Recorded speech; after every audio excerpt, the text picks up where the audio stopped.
Hey, good morning. Scott Luton and Greg White with you here on Supply Chain Now. Welcome to today's live stream, the Supply Chain Buzz. Greg, how you doing? I'm doing quite well, Scott. How are you doing? We are doing wonderful. Of course, we enjoyed debriefing with the team this morning on the Real What Star. were we talking about? I can't imagine what could be the topic of the day. Well, it was the Real Star of the show last night, the halftime show, right? Yeah, yeah, yeah. I guess a bunch of kids found out what their parents were really like. West Coast. Well, I'm not going to let out any secrets on Valentine's Day, but I will just say that our kids saw their mother, Amanda, as a rap superstar last night because she knew every single syllable of some of those songs we heard. Yeah, I have no doubt. Well, we have one daughter who's old enough to know 50 Cent back when he was thin. But hey, we're all getting older. We all gave, and the struggle's real, right? Struggle's Right, real. but other than that, it was quite the awakening for our two younger daughters, and I had to let them know that the '90s called and said, "You're welcome." I love that. I wish I'd have been there, but hey, it was pretty entertaining here. And regardless, what an incredible show! The game was great, but man, that halftime show, Prince gave that legendary performance several years back, and you saw a lot of references to that last night based on just how good of a halftime show that was, right?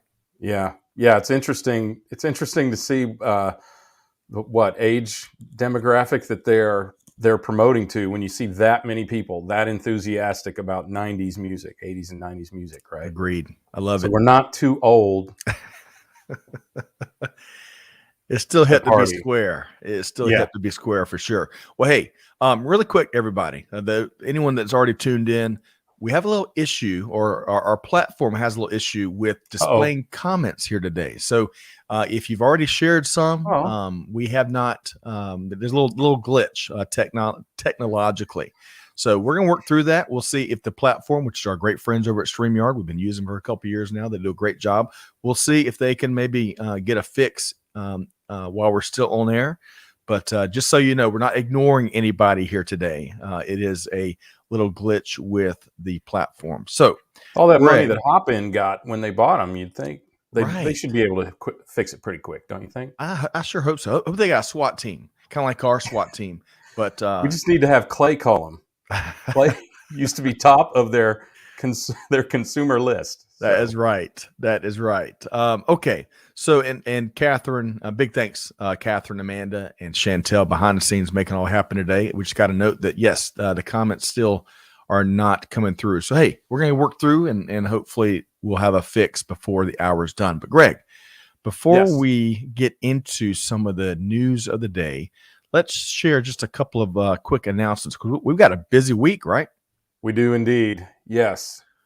It's been a busy several weeks. Busy beginning of the year, hasn't it? It really has.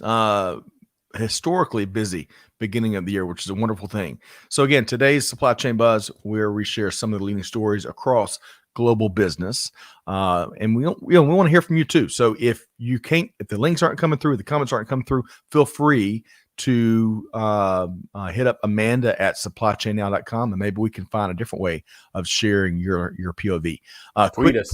Tweet us. Yeah, tweet at us. Is that a thing? I think that's still a thing. At Supply Chain Now. Yeah, at _ Supply Chain Now. _ Supply Chain Now. Yes. Because we want to underscore how important the supply chain is. Right. We're on a roll this morning already, Greg. It is. I didn't drink anything watching the Super Bowl last night, which is why. It is the morning after the Los Angeles Rams won the World Championship in the NFL. So this week, big week. It starts today, of course, but then on Wednesday, Greg, we welcome in Port City Logistics and Turvo. Now, Port City Logistics, we had a chance of meeting and connecting with Michael Caney last week. He's a dynamo. The organization is on a roll, and I can't wait to share some of their story and how Turvo's helped empower their growth and success on Wednesday at 12 noon, Greg. You and I both. Yeah, no doubt. I'm looking forward to it. I got a kind of a neat care package from Michael and his team at Port City. Like a Moron, I left it in Atlanta. So otherwise I'd bust out the cap and put that on. We'll hold you to that on Wednesday. But beyond the merch, the story and some of the interaction we're going to hear about is going to be second to none. And then it gets even better, Greg, because on Thursday, we've got the legendary Dr. Randy Bradley, who's with University of Tennessee, right? Yeah. Wonderful supply chain program. Some people may have heard they have a pretty good supply chain school. Right. And the one and only Guy Cortan, I think. Catan. Close enough for rock and roll. Yeah, okay. He's probably used to it. I'm going to get that right Guy on Cortan. Thursday. Yes. I'm going to get that right on Thursday. But Guy and Randy are going to bring it as we look at the title here. The Supply Chain Super Bowl, Human versus Machine. And so we're going to have a very neat, engaging, passionate discussion around the gains digital transformation is making. And Greg, as we've talked 1,000 times, all the doors of opportunity that opens for the workforce out there, right? Yeah. I want to know who's paying for that title because you're about to get a phone call from Roger Goodell. That is a great point. So on that note, let's just flip the really supply quick. Chain big game. Yeah, let's get that off the screen. Supply chain big game. That's a great point there. All right. So let's talk about the Supply Chain and Procurement Awards, right? 2022 Supply Chain and Procurement Awards. Greg, nominations are open, folks. Yeah. Greg, throw that gauntlet down and challenge our global audience to either self-nominate. You can nominate customers, suppliers, supply chain partners, service providers. If you are involved in the supply chain, and you all are, if there's someone you admire or do business with that you just feel is unbelievably exceptional, nominate them because this is a global honor, and there are nominations in from all over the world. Agreed. All over the world. Every over. Single continent, I think, right? I mean, so far, I think. Agreed. Hit them all? I'm not sure if we've hit them all. We've hit every continent. Okay. We've got an executive judge panel that hails from all parts of the world. We'll have attendees from globally. Again, it is not, this is built on the legacy of some really popular and engaging Atlanta Supply Chain Awards, where we were limited, Greg, to folks that had a base of operations in the metro Atlanta area. That's no longer the case. Folks, wherever you are, you can nominate. And we've got 9 really cool different awards. It's really something for everybody across that proverbial end-to-end supply chain. So as Greg said, everybody's in supply chain. Y'all get out there and nominate. And the little sweetener is all the nomination fees, $200 gets donated to our great friends at Hope for Justice, which is on the move in the fight against modern slavery and human trafficking. So it's a win-win-win all the way around, right? 100%. Awesome. All right, so let's see here. Let's check on. Well, hey, we got a great question from T Squared. T Squared, hope this finds you well. You hold down the fort for us on YouTube. He says, "Are academicians okay included in this?" He just did that to throw you off. I bet it doesn't take much. Yes, absolutely. We are including anybody. The awards are really built, and the different categories were really built to offer just enough structure so that the 9 different awards are different. But yes, anybody is eligible, and we'd welcome you to nominate there, T Squared. Great to have you back here today. All right, we've got a couple comments, Gregory. Let's see here. And again, the comments are not comments. Yes, okay. The comments are not working well today, but I'm going to read off a couple that the team is posting. So Dr. Rhonda is with us today. Happy Heart Day, everyone, she says. Love that. Oh, yeah. Nobody forgot that, I hope. Hopefully not. And if you did, I'm going to be raffling this thing off a little later today. Bid start at $100,000. Right. Cheaper to keep her, folks. Cheaper. All right. So Sophia Rivas Herrera is with us here today. And she was just a minute ago, she was talking about the real star of the show, the avocados from Mexico last night. And, there's some supply chain news there as well. But Sophia, great to have you here today. Let's Scott, see. Did you have a favorite commercial? Did any of them make an impact on you? The Toyota commercial about the two Paralympians was awesome. I Yeah, thought boy, that'll bring a tear to your eye, won't it? yeah, no kidding. And then there was Brothers. yes, yeah, and one brother did not let the other brother fall back behind. That was a powerful one. And then there was one more in the second half that I pointed out to my daughter, and she didn't agree. I can't remember what that was. But what about you, Greg? E-Trade baby. The E-Trade baby is out of retirement. Did you see that? I did. When they first started that commercial, I was like, that's not exactly the same baby, obviously. Yes. But the E-Trade baby came out of retirement. Check that out on YouTube Really? or wherever it is. It's a hilarious commercial. It's very funny. Well, we're gonna have to check that out right from the mouths of babes. Good stock advice, I guess.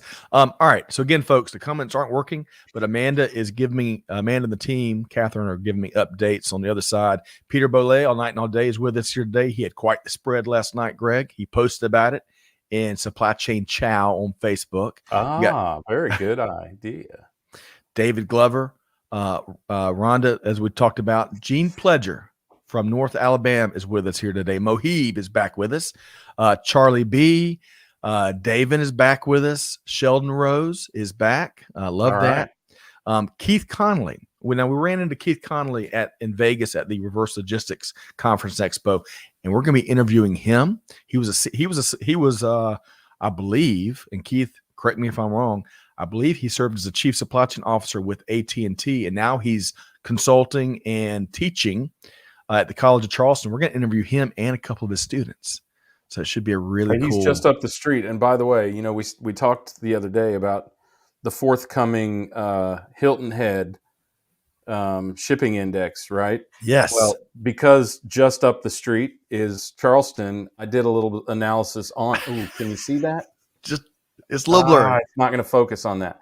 I did a little analysis on Charleston, and while this probably has to do with the amount of traffic. While there are no ships offshore of Hilton Head anchored, waiting to go into Savannah's harbor. There are plenty off of Charleston. Really? Yeah. I mean, I think much more traffic probably going to Charleston than Savannah. That's the only thing I can guess. But there are plenty. But we're also going to talk about the volume of backup here shortly. Well, that is right now. That's a wonderful segue. And folks, as Greg just alluded to, now that part of his home base of operations is in beautiful Hilton Head, we're going to be getting a shipping index. So stay tuned for what Greg White is up to next. But he mentioned maybe we'll have to combine them. The Savannah Charleston. Yes, index. Let's call it that. Okay. Let's do it. That sounds more inclusive, Scott. Yes. And that is a great move there. But better yet, we're going to start with some good news here on the Supply Chain Buzz, alluding to where Greg just took it with shipping. So I'm not talking about that epic halftime show last night, which set our team all a buzz, but I am talking about the backlog at the ports of Los Angeles and Long Beach. Now get this, Greg. According to the Wall Street Journal, as of last Tuesday, the backlog was down to only 78 ships, 78 vessels waiting to dock and offload their cargo and containers. So yeah, still a bit of a mess, but you got to keep that context. That's down from a peak of 109 ships just a month prior in mid-January. So doing some quick math there, down about 30 vessels. The backlog's been cleared a little bit. So Greg, your take. Could be seasonal. We're just coming off of holiday, of course. Also, it is Chinese New Year, so there's no work going on in China right now. Right. Just don't know. I don't know that it's definitive yet, but it's at least something to look toward. And the number has stopped going down. I don't know if everybody knows this, but they were having ships anchor as far as 150 miles offshore because of the level of pollution that they were putting into the air in the LA area. And anyone who has lived in LA, like me, knows that that's bad enough no matter what's going on. It makes for a beautiful sunset. Pollution does make beautiful sunsets, but it is hard to breathe. Though in LA, I know there are many people who don't trust air that they can't see. So So, but yeah, I believe that we are seeing it come down. Okay. Maybe not for good, and maybe only incrementally. And there is, of course, some seasonal effect here. But any break that these ports get with the additional effort that they have put in place should give them some room to, to relieve the backlog. Agreed. And great comments there, because we can't just take the number in and of itself and say, "Oh, the log jam's breaking for good," and things are going to be just sunny and unicorns and candy corns in the weeks and days ahead. Right? We got to look at that context. So, Greg, that's an excellent point there. I want to remind. what got us into here was being a bit too optimistic. I mean, honestly, we have to face fact. This was a black swan event, but there was virtually no consideration that black swan events could happen built into many, many, many supply chain models. In fact, I did a summary of an article today speaking to that context. We have to cease to see supply chain as a cost-saving exercise and look at it as a risk balancing exercise. And we always have to have our eye on the risk. As the sad but true philosophy that I have around supply chain is assume that everyone will fail you and work to mitigate that. Excellent commentary as always. And folks, you got to connect or follow at least Greg White. He drops 2 or 3 supply chain commentary. I call it their stop you in your tracks POV comments and articles 2 or 3 times a week on LinkedIn. So make sure you find Greg White, and make sure it's the Greg White. There's lots of imitators out there. Make sure it's the real deal. Really? The real deal, Holyfield. Hey, so everybody, the comments aren't working still, right? So it's a platform issue. It's a StreamYard issue, which we love our friends at StreamYard, but a little bit of glitch. And if y'all know LinkedIn, it's constantly updating. So sometimes the plugins don't work well. So we're reading from our production team what y'all contribute. So Kim Winter is with us here today, Greg. Now, big shout out to Kim and the Logistics Executive Group, the global team. They have recently partnered with us on the Supply Chain and Procurement Awards, and some great partners there. And Kim's talking about how we sent the U.S. sent a squadron of one of the world's most dominant aircraft platforms, the F-22, the Lightning F-22, from the first fighter wing from Joint Base Langley, Eustis, Virginia. It used to be Langley Air Force Base back in the day, but as the command structure changed, so it's there to hopefully keep the peace in the Middle East, based on, I think, the Houthi, some of the operations that are going on there in the Middle East. So we'll see. Maybe getting a little bit closer to Ukraine also. Absolutely. That's a great point. And we'll talk about the impact of what any Russian action in Ukraine, what that might mean for global supply chains towards the end of the show here today. So, Kim, thanks for sharing that. All the best to you and the wonderful Logistics Executive Group team. Jose Montoya is here. Jose, great to see you here. He says Chinese New Year drives the improvement, going back to the ports, but the number of vessels will increase again shortly, is what Jose projects. So ships are being built at a rapid pace, as a matter of fact, right? One of the things that has led to a lot of this uptick is companies are eschewing some aspects of lean inventory, just-in-time inventory, and now they're building more just-in-case inventory, and that sort of all hit at once. Right. And that impacted capacity on the high seas. And of course, where there is chaos, there is profit. And we know that the shipping companies are making piles and piles of it as usual, but especially now. Yep. And they're building ships like they're going out of style, which some of their ships are actually going out of style. Right. So on that note, let's keep rolling across the high seas here. And we're going to arrive at what's really a hot investment world of cold storage, Greg. Cold storage. We've talked about that. Everybody and brothers and sister have talked about cold storage. So as reported by Supply Chain Dive, the Biopharma Cold Chain Sourcebook is projecting global global cold chain spending to grow 24% from 2020 to 2024. 4 years, 24%. Now, Greg, that would make it a $21.3 billion industry, billion as in Bezos. Now, with that in mind, DHL is taking decisive action. DHL, of course, the global shipping company, is taking decisive action to serve the needs in the market.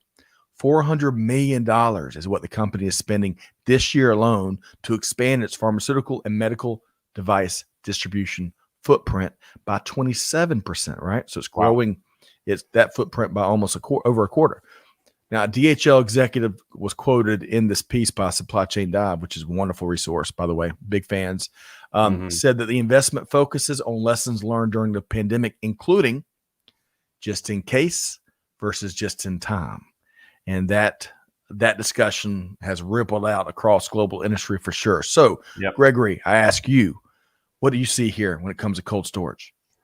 Well, this is building on something we saw at the beginning of last year. Recall that Americold and Linear Logistics both acquired a lot of capacity vis-a-vis other companies with cold storage in anticipation of storing and transporting the vaccines. So I think DHL is prudent. DHL is the German post office, or their global arm, right?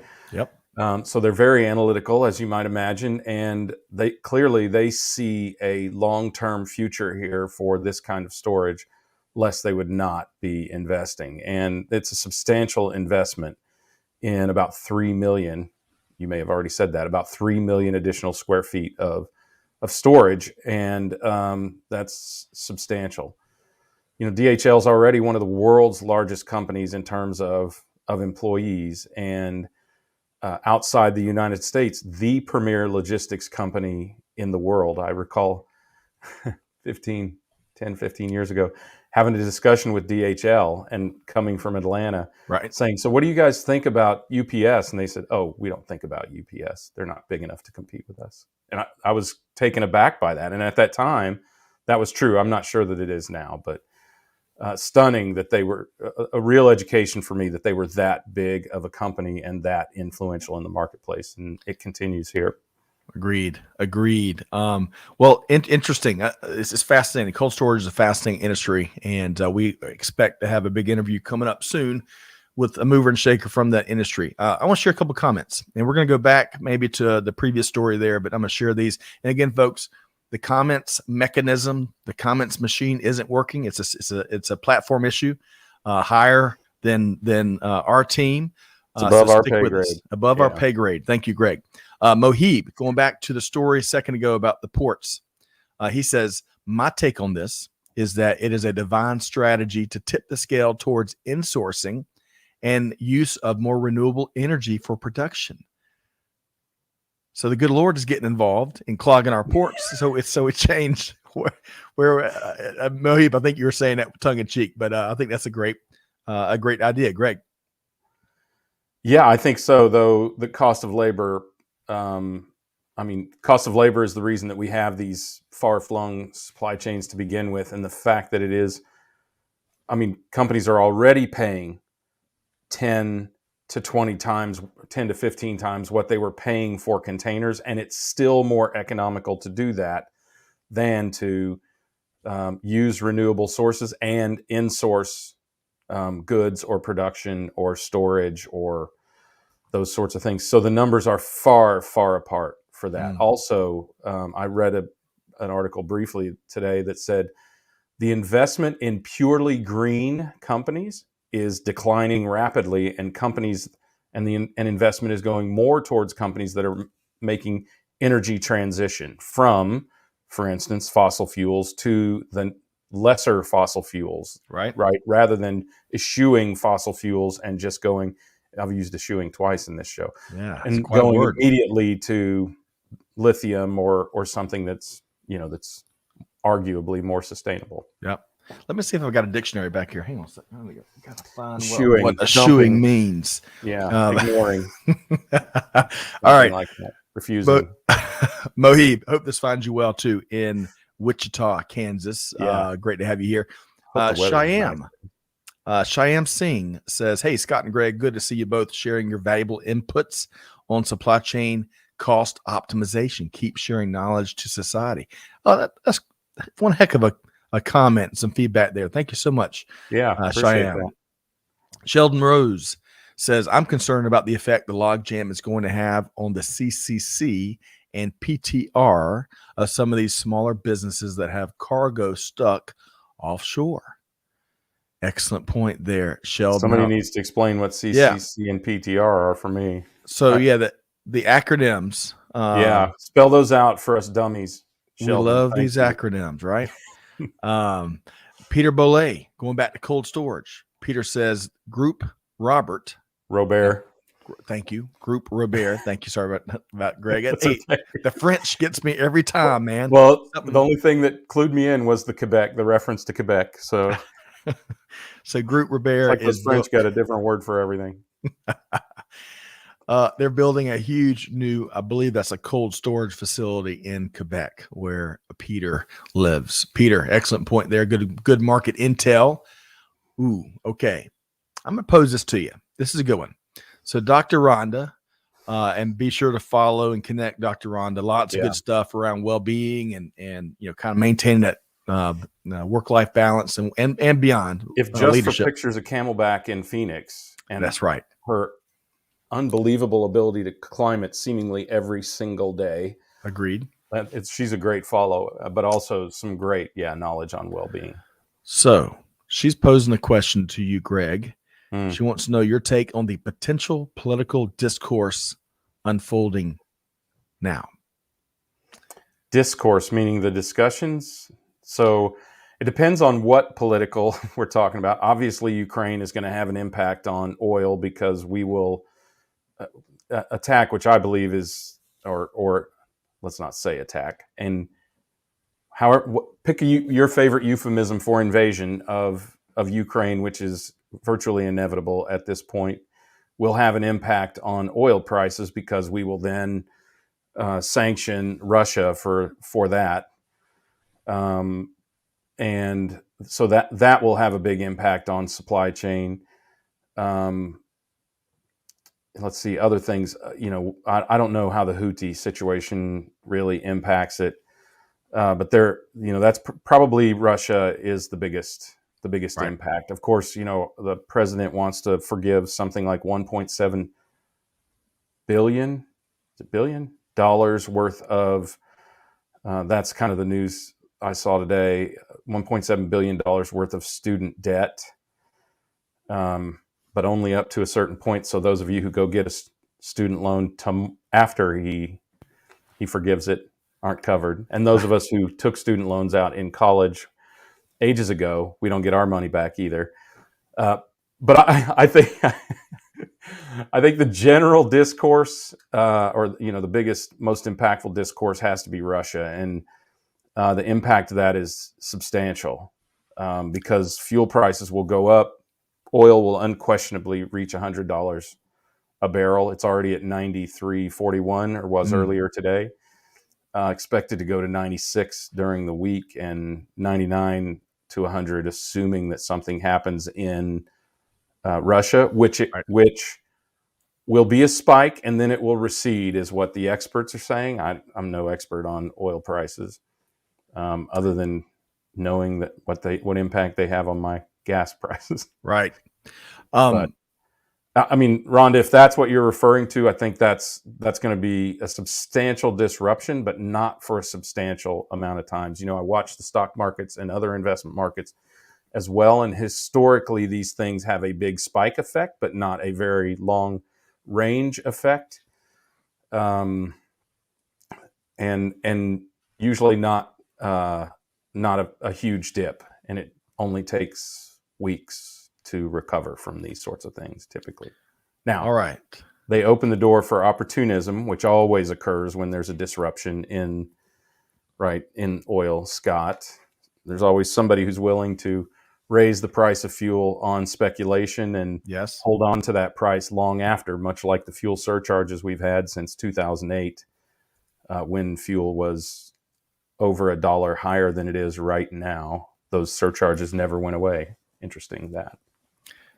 Yeah, how does that happen? How does that happen? How does that not happen? Called opportunism, Scott. Right. Tommy boy. All right. So that was the Greg White Political Corner. Y'all stop by next Monday. Yes. Wow. That was a little bit drawn out. Sorry about that. No. Kind of a stream of consciousness. That's good. It's good because it's all intertwined. It's all intertwined. Roger Carr, who is in cold storage, right? No, he's not in cold storage. He's in the kind of the medical supply chain realm. He says medical cold storage requirements for reagents for labs are leading to the storage increase, right? So that's an excellent point there. Sheldon is Johnny on the spot. So CCC is the cash conversion cycle. Yes. And PTR is the payables turnover ratio.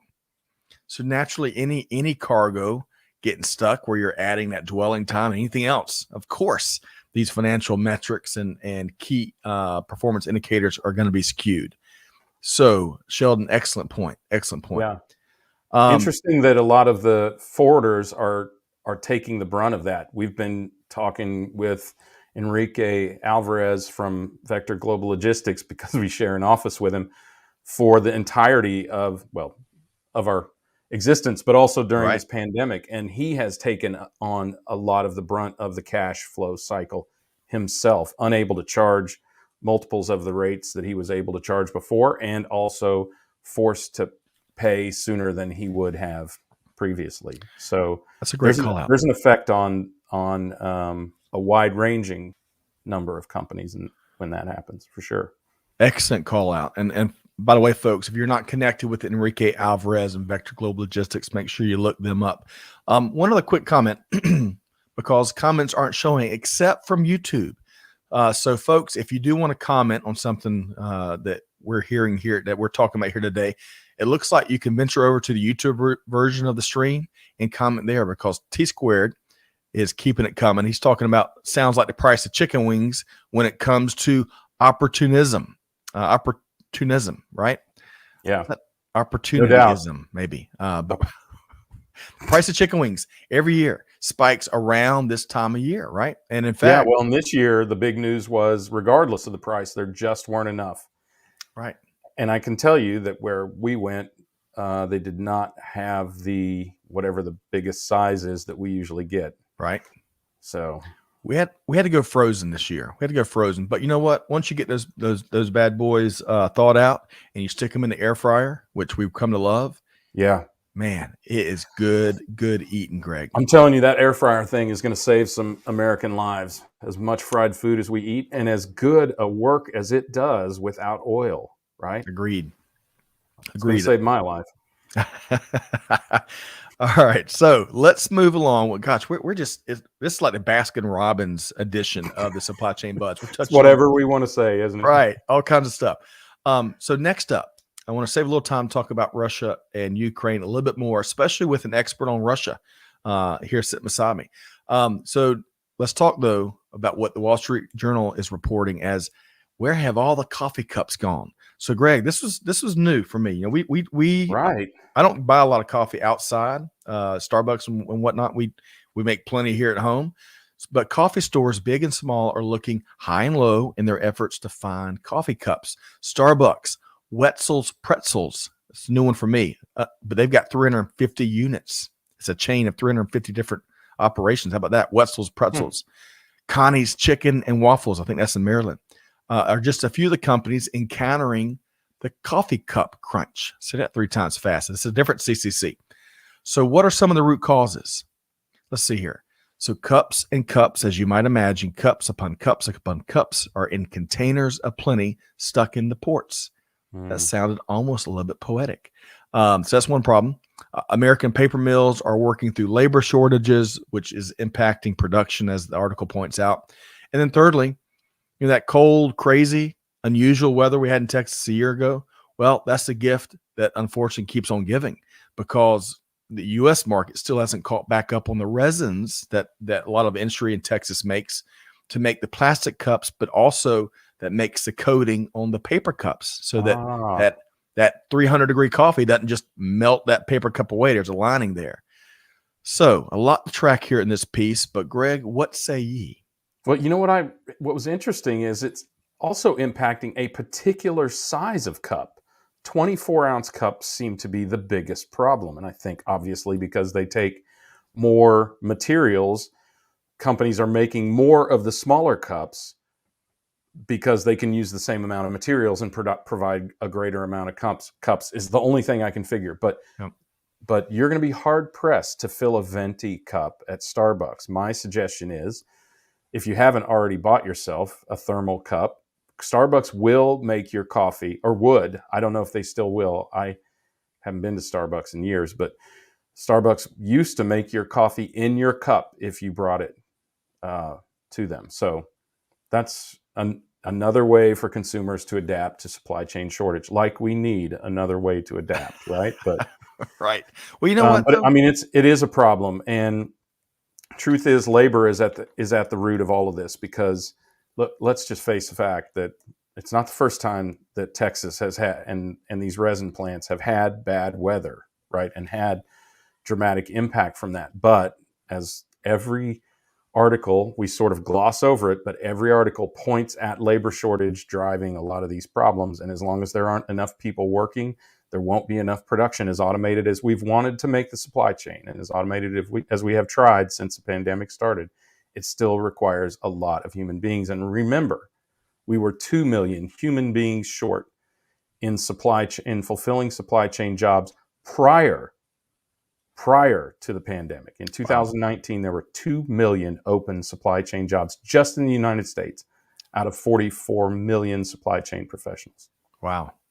Well, I would just add to all of that. Perhaps this is a great blessing in disguise, right? Because all of the disposed. Well, no, we can't. we couldn't function with less coffee, but we could have less piles and piles, millions of pounds of cups being thrown into the trash can. So maybe this will stick around for a little while and change some of our behaviors, Greg, to your point of reusing that cup, right? And taking it out with you. And just like to some degree, we've seen with water bottles, right? Yeah. So we shall see. We shall see. Okay.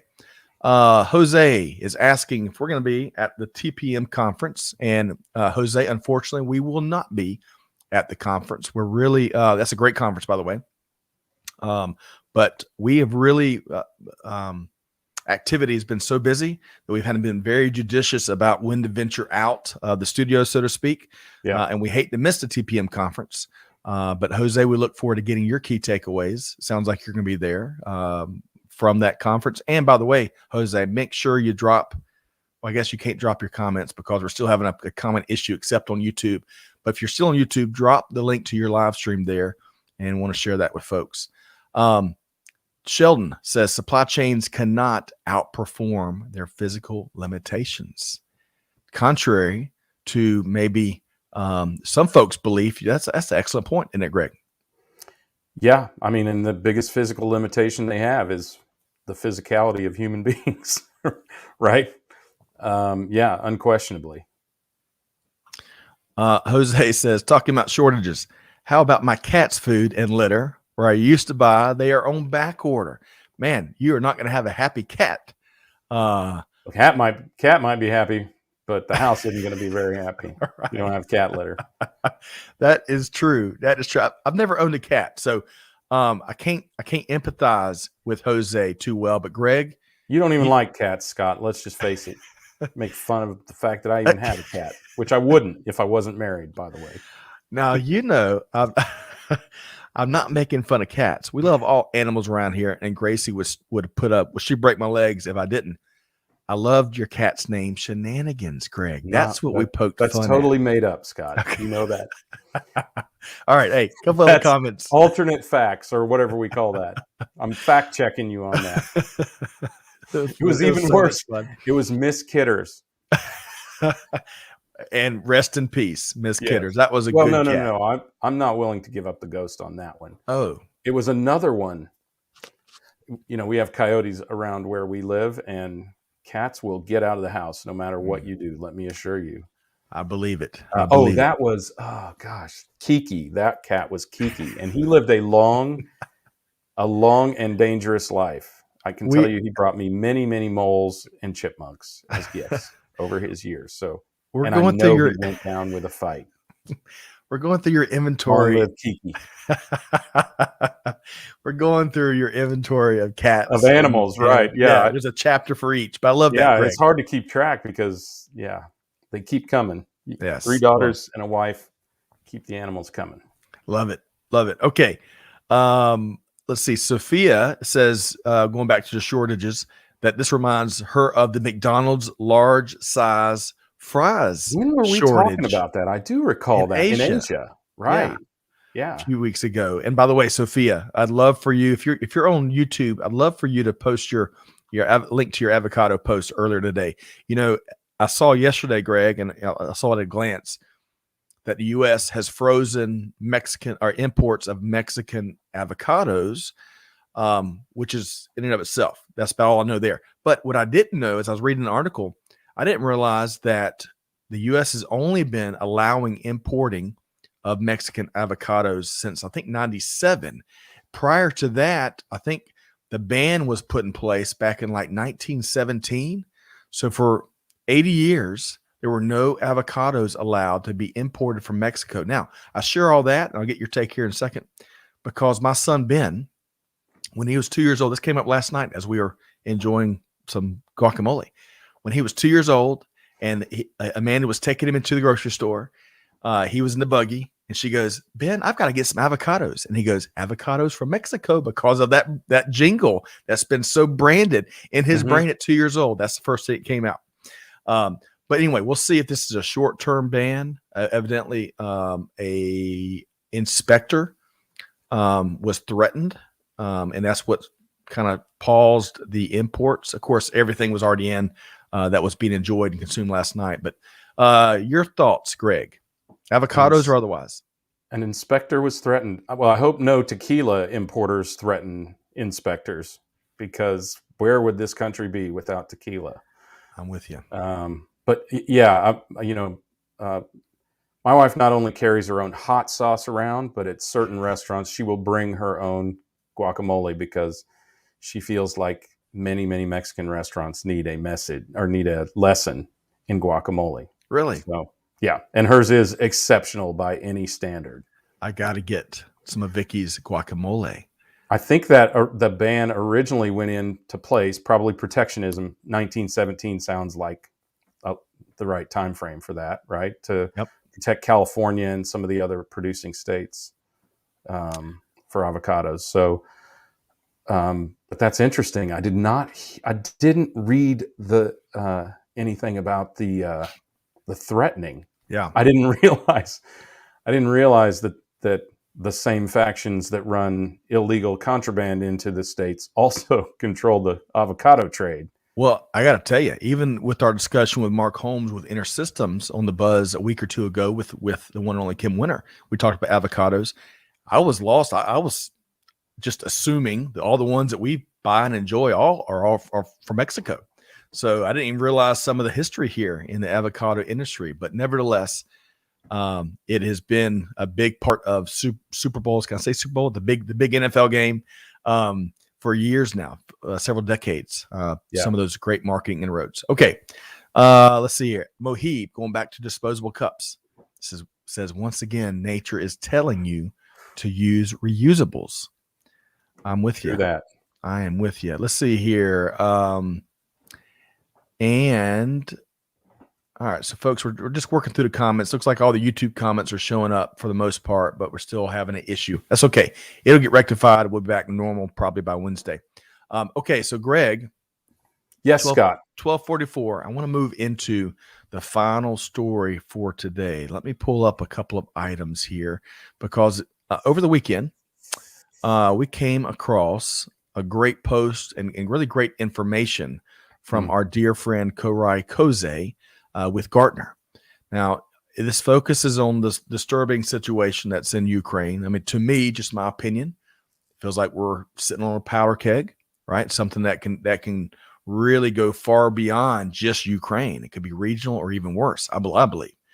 So I think it's a very dangerous situation. But setting aside the geopolitical and the military concerns, right? Setting that aside, because that in and of itself, we could talk for hours. Our friend Korai Koze and the Gartner team have analyzed the potential scenarios and their impact on global supply chain. Now, a few notes from their analysis, and I can only share the public stuff that we saw Korai share. But first of all, I think for important context, all of this depends on the scale of the conflict, right?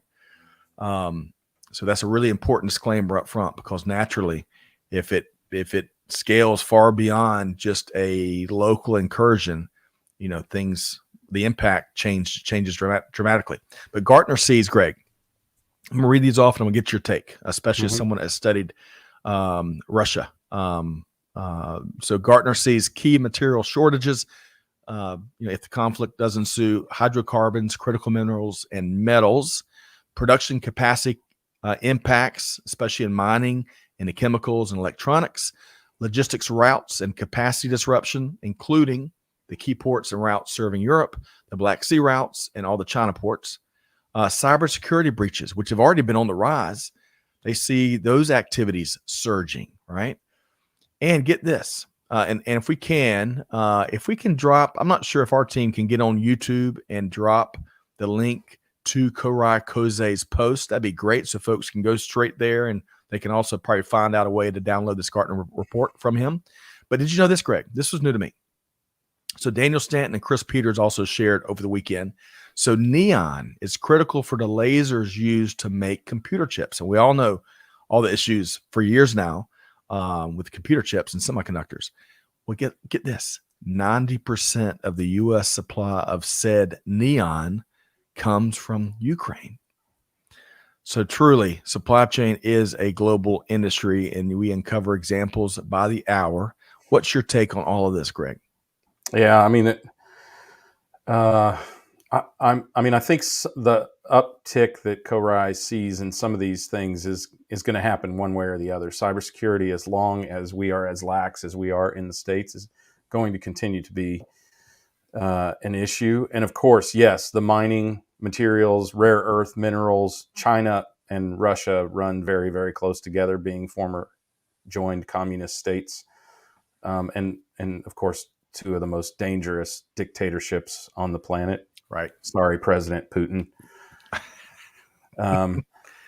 But I think there's a lot of impact here, particularly around minerals, and of course, minerals go to mining directly. Right. When the U.S. was a net exporter of these same minerals or carbon-based oil, let's just say it, oil.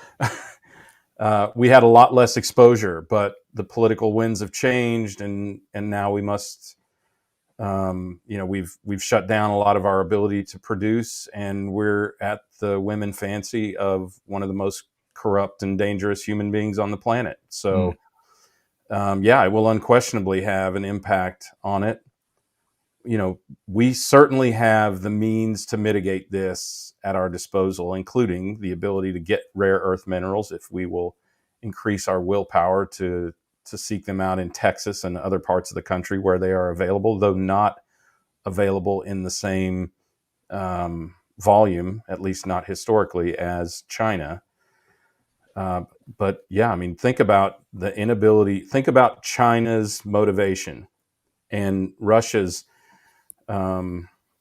joined motivation to disable us from continuing to advance our technological capabilities in the United States. Right. So there are a lot of reasons for this, and the least of which is some breakaway republic in Ukraine. Right. That's great cover for what Russia ultimately wants to do, which is significantly hamper or destroy the United States. But it's not the reason.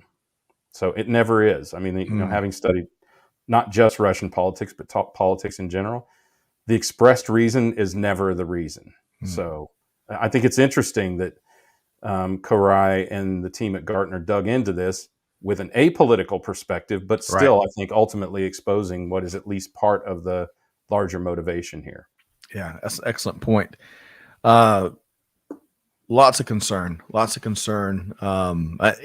beyond Ukraine, and to your point, Greg, it's about Ukraine, but it's not about Ukraine, to your point. Well, it's not just about the United States. I mean, right. This, obviously the European countries, every time Russia edges closer, and every time Russia threatens to cut off their major fuel capacity, then of course these European states are, frankly, they're at the whim and fancy of Russia, because they are such a huge exporter. Russia is such a huge exporter to Europe. 5 years ago or so, I shared with some friends, based on some of the conversations, an unusual conversation, and some initial military joint exercises between China and Russia. I was like, man, it's going to be dangerous, or it's going to be different if those two countries get closer and can get past some of these historical differences. And we saw the meeting that took place just before the Olympics. And we don't want to take this all geopolitical and militarily, but global supply chain. We've been through a lot last couple of years. Goodness gracious, if a regional or worse conflict breaks out, I mean, the game, it goes without saying, it changes dramatically. So hopefully cooler heads will prevail. And Greg, hopefully you can make me feel better about that, because trade is still important, and how commerce takes place is still important. And hopefully those factors will help contain any conflict that does happen. But man, I think it's a very dangerous time we're living through right now. Greg, your last word here. All of that said, Scott, I don't disagree that it's dangerous. But first, let me say we have to acknowledge history here. I have an uncle who was stationed in Turkey during the Vietnam War, who was decoding a plethora of messages from Russia to China during the Vietnam War. So these two countries have been working together for 60 years. Basically, they and Cuba were the triumvirate, the axis of evil, as President Reagan called it, that during the height of the Cold War. So it's not new, this collaboration, and it is deeply, deeply ingrained. Though Russia is arguably not communist anymore, there's still a lot of the dictatorial leadership and vestiges and manipulation of elections and things that get someone elected however many times he's been elected. It's a record. So we have to acknowledge that. But the other fact is that this is a different environment.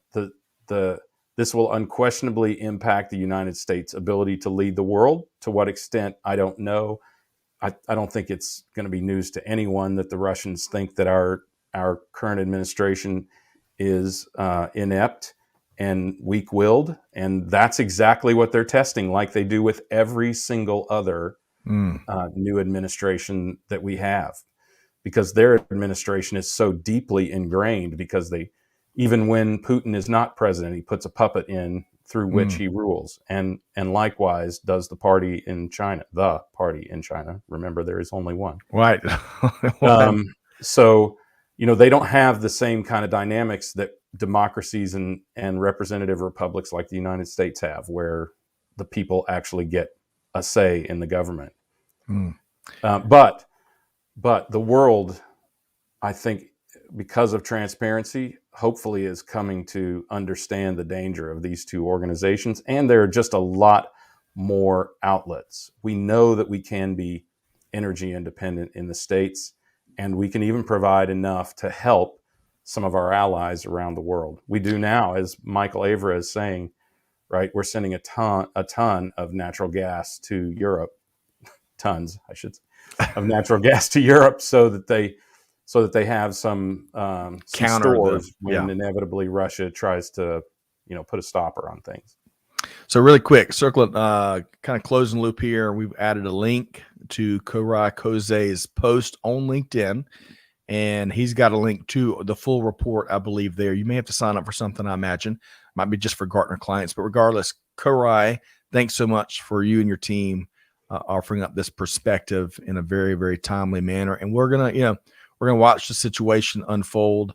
A lot of signs have pointed to this week. We shall see. Cooler heads prayerfully will prevail. I've watched this for a lot of years. Ukraine standing or falling, unfortunately. Sorry to the folks who sold us this house, who are Ukrainian. It's not going to end the world. Russia and this conflict in Ukraine, they're not even after the entire country. They're mostly after Crimea and a couple of other breakaway republics. So all right, you heard it here first. Greg White's analysis. You got to come check it out every Monday, 12 noon Eastern time.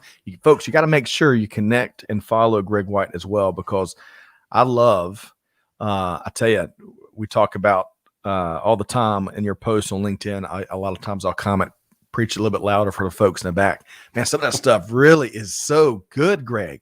And you're able to kind of challenge folks to think differently than how how they normally interpret news and analysis and you name it. So keep the good stuff coming, Greg White. Hopefully there's no disruption to that in industry based on everything else we're seeing. You're right. So yeah. Sheldon's weighing in too. They won't start anything, Sheldon says, during the Olympics. They wouldn't do that to China. That's a good point. Good point, Sheldon. That is an excellent point. So that wraps us up here today on the Supply Chain Buzz. I hate that we had a technical glitch. One of our favorite things to do is share and really amplify your comments. I think we got a lot of them, though. That's good, right? I mean, agreed. If anything, our fellow supply chain practitioners are resilient. So improvise, adapt, overcome. That's right. Improvise, adapt, overcome. And by the way, big thanks once again to Amanda, Chantel, and Catherine, who helped us overcome the glitch here today. And yeah, Amanda says, quit apologizing.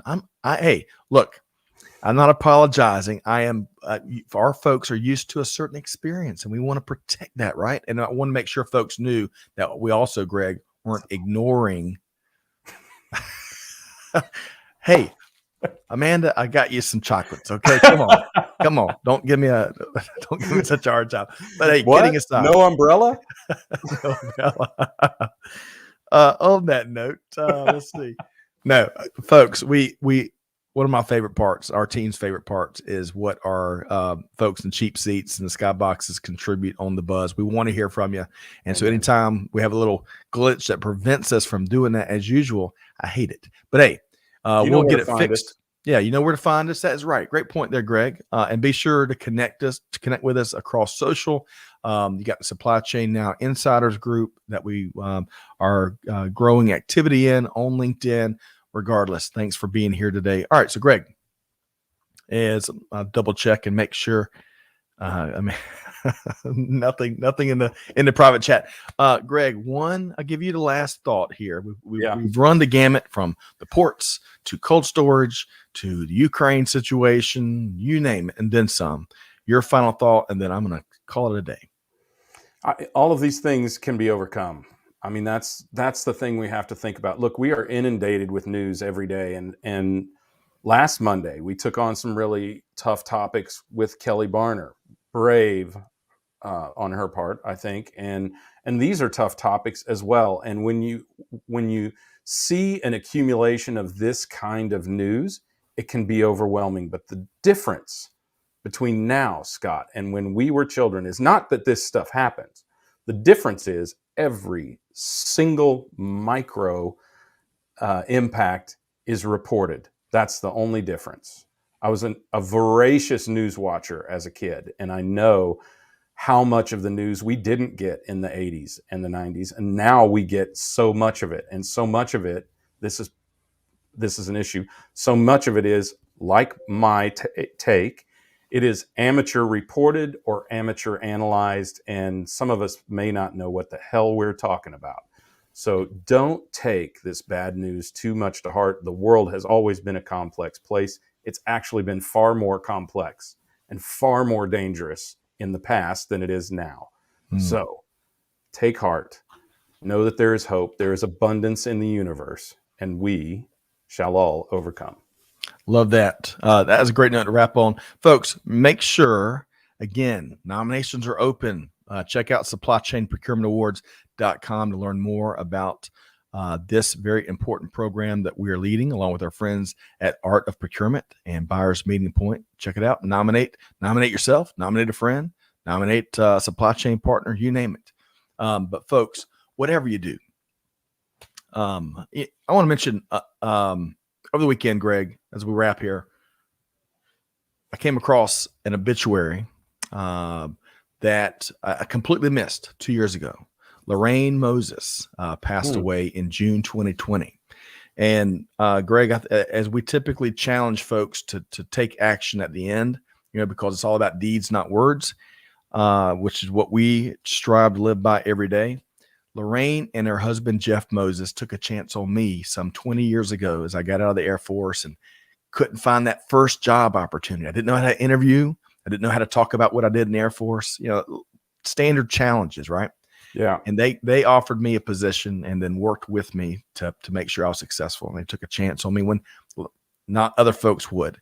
So Lorraine Moses passed away a couple of years ago, and her husband, quite the entrepreneurial pair, are just salt of their people. And I wanted to share that with all of y'all out there as a way of saying, hey, folks, we got to give other people chances, right? Even if it's not the perfect candidate, even if they, fouled up on how they answered this question or that question, we got to look past some of that stuff because it's nonsense. And we got to give folks an opportunity to show you what they can do, right? Yeah. And yeah, they'll burn you sometimes, but man, a lot of those times when they come through shining, and you've given them the opportunity, you got the decision, the power in your hands to impact someone else's journey. I believe it's the onus is on us to do just that. So rest in peace, Lorraine Moses and Jeff Moses. If you're watching, I love you and I appreciate how you've impacted my journey. All right, so Greg White, on that note, challenging everyone out there to be like Jeff, Lorraine Moses. Hey, do good, give forward, be the change that's needed. And on that note, we'll see you next time right back here on Supply Chain Now. Thanks, everybody. Thanks.